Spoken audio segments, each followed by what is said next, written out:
नमस्कार। मैं हूं आपका दोस्त विजय विद्रोही। आप मुझसे जुड़ चुके हैं, इसके लिए आपका तहे दिल से शुक्रिया और मैं अगले 8-10 मिनट आपसे जुड़े रहने की कोशिश करूंगा। तो संघ यानी आरएसएस यानी राष्ट्रीय स्वयंसेवक संघ के मुखपत्र पांचजन्य, हालांकि संघ टेक्निकली इनकार करता है कि हमारा मुखपत्र नहीं है, तो पांचजन्य के एडिटोरियल में सुप्रीम कोर्ट पर बेहद बेहद गंभीर आरोप लगाए गए हैं। पांचजन्य अपने संपादकीय में लिखता है कि देश विरोधी राष्ट्र विरोधी ताकतें अपने एजेंडा को कामयाब होने के लिए सुप्रीम कोर्ट का इस्तेमाल एक औजार के रूप में कर रही हैं। चलो, कर रही हैं औजार के रूप में इस्तेमाल, यहां तक तो ठीक है, मान लिया। लेकिन आगे वो कह रहा है पांचजन्य कि बीबीसी की फिल्म का पर जो भारत सरकार ने बैन लगाया, जिसको बैन को चुनौती देने के लिए जो लोग अदालत में गए, तो सुप्रीम कोर्ट ने वो याचिका मंजूर करते हुए भारत सरकार को नोटिस जारी कर दिया। ये उनकी नज़र में ठीक नहीं है, इसकी उन्होंने सख्त आलोचना की है। उनका कहना है कि ये जो बीबीसी की फिल्म थी, ये झूठ पर आधारित थी, कल्पना पर आधारित थी और भारत को बदनाम करने के उद्देश्य से बनाई गई थी। अब पहली बात तो यह है कि जो याचिका लगाई गई थी वो इसलिए नहीं लगाई गई थी कि फिल्म सच्ची है या झूठी है, गलत है या भारत को बदनाम करने के लिए है या नहीं।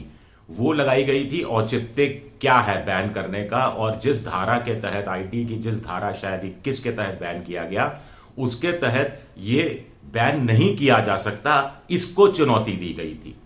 और सुप्रीम कोर्ट ने उसी बात को लेकर भारत सरकार से पूछा है।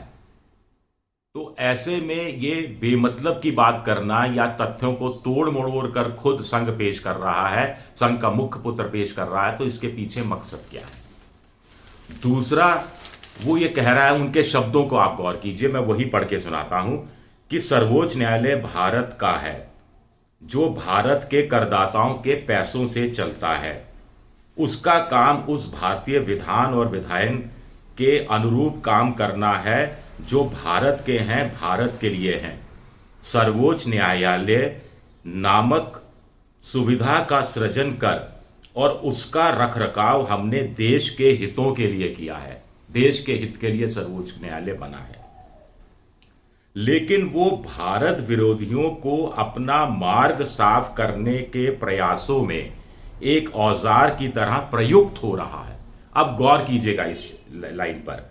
लेकिन सुप्रीम कोर्ट भारत विरोधियों का अपना मार्ग साफ करने के प्रयासों में एक औजार की तरह प्रयुक्त हो रहा है।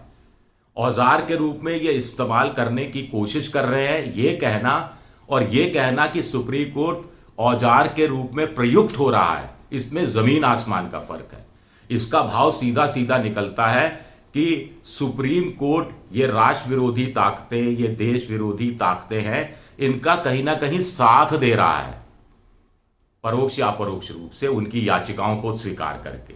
और अगर साथ दे रहा है तो क्या सुप्रीम कोर्ट भी इन भारत विरोधी, जो कथित रूप से भारत विरोधी ताकतें हैं, उनका साथ मिला हुआ है? यानी सुप्रीम कोर्ट भी क्या देशद्रोही है, क्या राष्ट्र विरोधी है?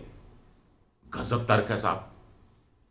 आगे देखिए वो क्या कह रहे हैं कि भारत के अंदर मानवाधिकार के नाम पर आतंकवादियों को संरक्षण दिया जाता है या इस तरह के प्रयास किए जाते हैं, और ये जो आतंकवादी तत्व है, एंटी नेशनल भारत विरोधी जो तत्व है, ये भारत की आज़ादी, अभिव्यक्ति की आज़ादी, भारत की लोकतंत्र और भारत में जो नागरिकों को अधिकार दिए हैं, उसका बेजा इस्तेमाल करते हैं अपने एजेंडा को आगे बढ़ाने के लिए, और ये सुनिश्चित करने के लिए कि राष्ट्र विरोधी ताकतों को गलत सूचना फैलाने का अधिकार मिल जाए, धर्मांतरण करके भारत को कमजोर करने का अधिकार मिल जाए, और अपने इन अधिकारों को प्रयोग करने के लिए, प्रयोग में लाने के लिए इन लोगों को भारतीय कानूनों का संरक्षण मिल जाए। इतनी सख्त बात तो सुप्रीम कोर्ट के लिए आज तक नहीं की। देखना होगा कि बीजेपी क्या रिएक्ट करती है, मोदी सरकार क्या रिएक्ट करती है, कानून मंत्री क्या रिएक्ट करते हैं। और मुझे पूरा यकीन है कि ये जो पांचजन्य ने कहा है, इसको लेकर आज कोई ना कोई सुप्रीम कोर्ट का दरवाजा भी खटखटा सकता है और तब सुप्रीम कोर्ट क्या रिएक्ट करता है। हैरानी की बात है कि एक तरफ तो भारत सरकार के ही निर्मला सीतारमण वित्त मंत्री ने हाल ही में कहा कि साहब जो विपक्षी पार्टियां हैं वो मोदी जी को बदनाम करने के लिए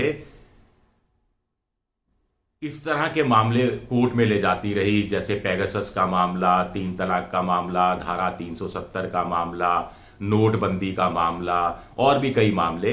लेकिन सुप्रीम कोर्ट ने इन सब मामलों में हमारा साथ देकर, यानी इन सब के जो आरोप थे इनको झुठलाकर, नकार कर और इनको एंटरटेन नहीं करके नेगेट कर दिया और छवि को बदनाम होने से बचाया सुप्रीम कोर्ट ने।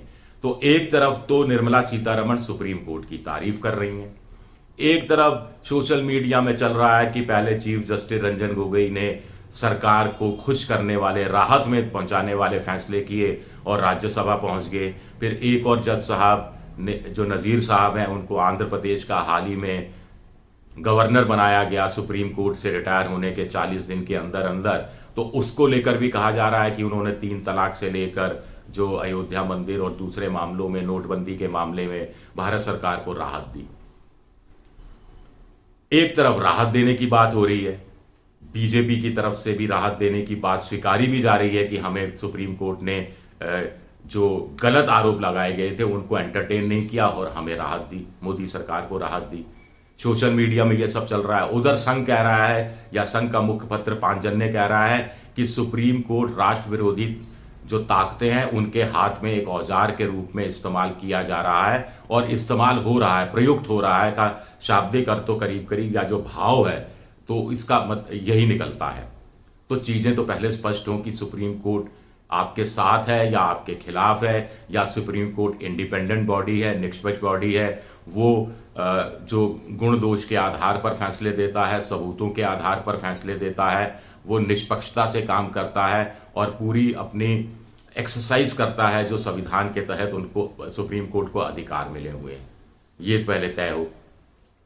दूसरी बात है कि अगर किसी ने धारा 370 में जो भारत सरकार ने फैसला किया उसके खिलाफ कोई कोर्ट में चला गया, नोटबंदी के खिलाफ कोई कोर्ट में चला गया, राफेल सौदे के खिलाफ कोई कोर्ट में चला गया, पेगासस के मामले में कोई कोर्ट में चला गया, मंदिर मस्जिद का जो विवादित ढांचे के विवाद को लेकर कोर्ट में चला गया, तो क्या ये सब राष्ट्र विरोधी हैं?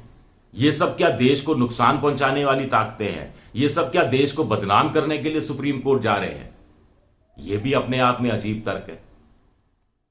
तो कुल मिलाकर कुछ संघ का मुखपत्र आखिर ये कहना क्या चाह रहा है?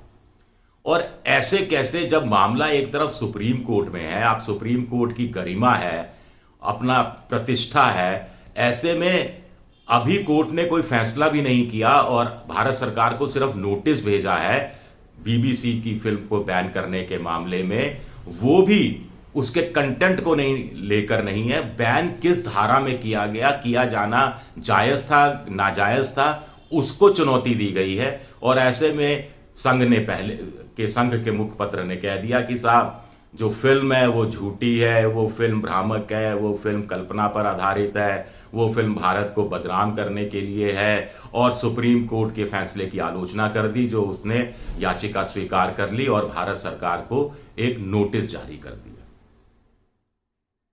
क्या करना चाहिए सुप्रीम कोर्ट? जवाब दे, पांचजन्य ही जवाब दे।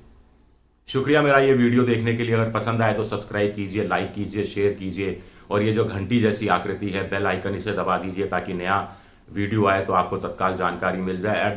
@विद्रोही7 मेरा ट्विटर हैंडल है और फेसबुक पर भी मेरा पेज है विजय विद्रोही पेज, जहां आप मुझे फॉलो कर सकते हैं।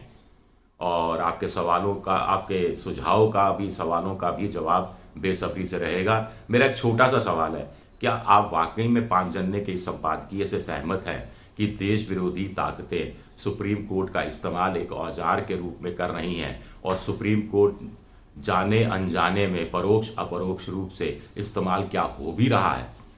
जवाब जरूर दीजिएगा। शुक्रिया, बहुत बहुत शुक्रिया।